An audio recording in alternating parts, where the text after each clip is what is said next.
La parole est à Monsieur Laurent Furst.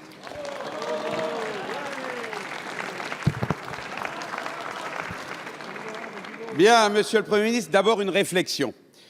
La question de Christian Jacob concernait le potentiel conflit d'intérêts entre la noble fonction de président de parti et celle tout aussi noble de ministre des Relations avec le Parlement, c'est-à-dire des relations avec les partis représentés ici.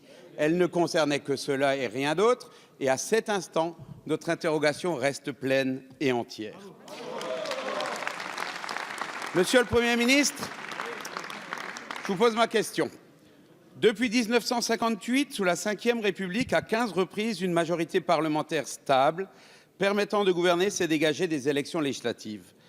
L'Assemblée actuelle permet au président de la République de disposer d'une majorité homogène et d'avoir les mains libres.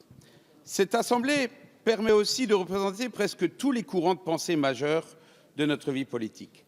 Cette clarté, cette stabilité est le fait d'une seule disposition, le scrutin majoritaire pour les élections législatives.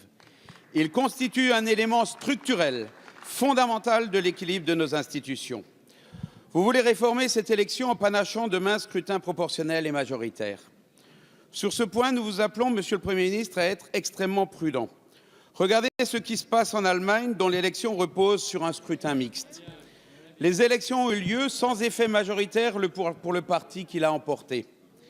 Au bout de plus de 2 mois d'interminables négociations, la chancelière n'a pas réussi à unir des courants éloignés les uns des autres, qui pourtant devraient se mettre au service de leur pays. Jusqu'à présent, la France a été totalement épargnée de ce type de situation. En changeant ce qui fonctionne, nous pensons qu'il y a un risque de perdre 2 avantages de nos institutions, la cohérence gouvernementale et surtout la stabilité. Ma question, Monsieur le Premier ministre, est simple. Pouvez-vous assurer au peuple de France que ces avantages importants pour la gouvernance de notre pays seront respectés quoi qu'il arrive demain? Monsieur le député. La parole est à Monsieur Gérard Collomb, ministre d'État, ministre de l'Intérieur.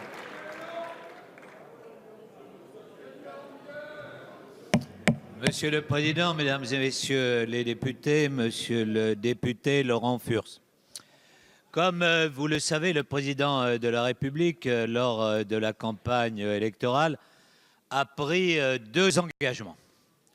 Le premier engagement était de réduire le nombre de députés et il entend le faire. Parce qu'un certain nombre de nos concitoyens s'interrogent sur la façon dont aujourd'hui notre Assemblée est composée et se dire que nous pourrions utilement réduire le nombre de députés. Le deuxième point, c'est effectivement d'introduire une dose de proportionnel. Mais je crois qu'il a le souci, tout comme vous, monsieur le député, de faire en sorte qu'il y ait de la stabilité dans notre Assemblée. Peut-être est-il un peu plus optimiste que vous et il peut lui arriver de penser que des députés tels que vous pourraient rejoindre demain la majorité pour la rendre encore plus stable. Mais bon, peut-être est-ce un peu optimiste. En tout cas, il va consulter et le président de l'Assemblée nationale et le président du Sénat et les présidents des groupes. Ainsi, par exemple, Monsieur Jacob pourra-t-il s'exprimer librement et faire valoir la parole de votre groupe? Merci, Monsieur le ministre.